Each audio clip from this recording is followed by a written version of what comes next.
Well, it's well after July 1st now, and I finally got around to burying the July page of my Buried Earth book project in the ground. I wasn't actually here on July 1st. I was visiting my daughter in Montreal, but I did actually bury a book while I was there, but I'll tell you about that one in another video. So this month, I'm still inspired by a couple of books that I read a little while ago. I told you about the first book, Child, in my last Buried Earth book project.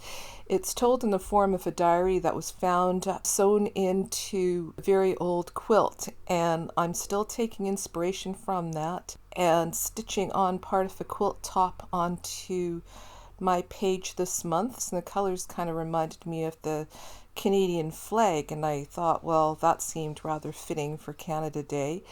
But things sort of took a slightly different turn after my trip to Montreal. But right now I'd like to tell you a little bit more about the second book, the sequel to Child and Sorceress. It's told in the form of lucid dreams by young women. She's from the Haudenosaunee Nation, which is a First Nations community near present-day Montreal. The character that she dreams about forms a medical clinic to treat people who have smallpox in the 1600s. The people in the community had no immunity to smallpox. It was a novel virus to them, but the character is able to treat them because when she was a child, her grandmother had infected her with something called cowpox, which made her immune to smallpox.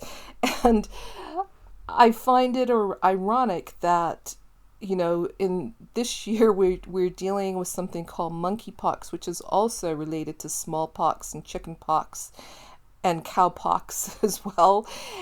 And it's doubly ironic that I went to Montreal. The book was set in Montreal, and Montreal happens to be the epicenter for the Canadian outbreak of monkeypox. And yet another coincidence, my daughter has a summer job in Montreal at one of the McGill libraries called the Osler Library for the History of Medicine.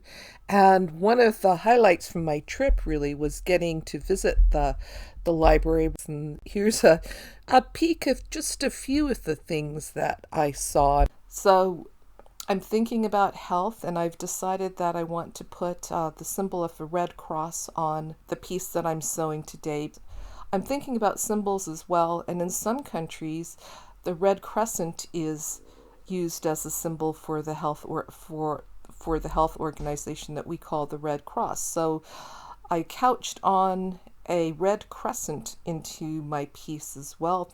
One of the things that I found amusing in Montreal is that there's a chain of convenience stores that has an owl as its symbol, but the name of those convenience stores is couche-tard, which I thought in my limited knowledge of the French language meant sleep late. But when I Googled it turns out that it actually means stay up late. But where I live in BC, we have the same logo for a chain of convenience stores, but here we call them Max. So same logo, different name.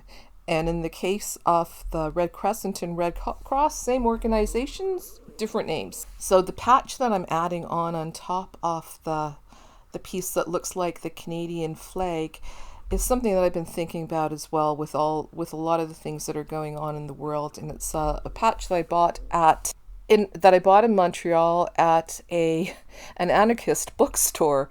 So it just felt like something that I wanted to buy, and it feels like I want to put it onto this month's book page. The little book on the other side, The Story of a Proletarian Life by Bartolomeo Vanzetti, is also something that I bought at the anarchist bookstore. He was apparently quite a famous anarchist. He had a partner named Nicolas Sacco, and Sacco and Vanzetti were very famous anarchists. I had not heard of them, who were immigrants to the U.S. They were accused of committing a crime, and I don't even remember what the crime was, but they were put to death for something that they likely did not do, and mainly for their political beliefs. So also something that feels strangely poignant today.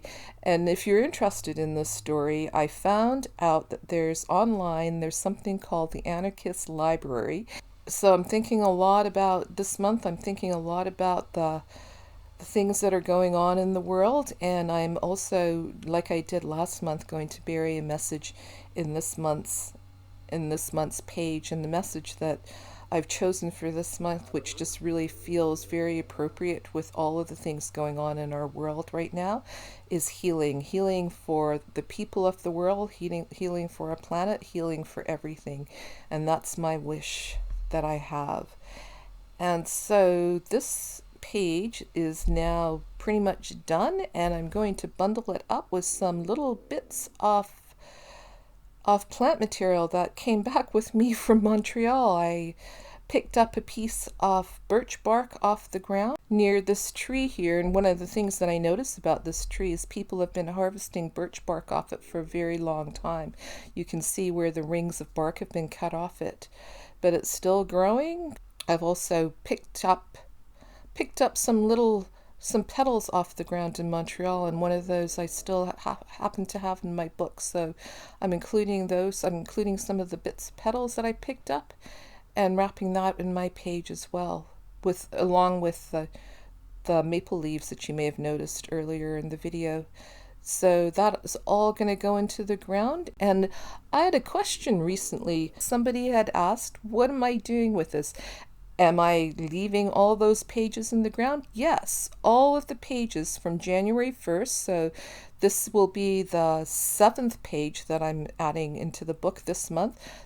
I'm just wrapping one page around the entire bundle, and they all go back into the ground. So the page that I buried on January 1st is right at the core of this bundle, and it's going to be in there for the whole year. And the page that I bury at the beginning of December, it's only going to be in there for 1 month. I don't know what's going to happen. When I tell you about the book that I buried in Montreal, you'll see how you can't always predict what's going to happen. Sometimes things don't work out as planned, so I have no idea what this is going to look like. So it'll be a surprise to me at the end of the year when I dig it all up. And that's it. Thanks for watching. I will see you again soon.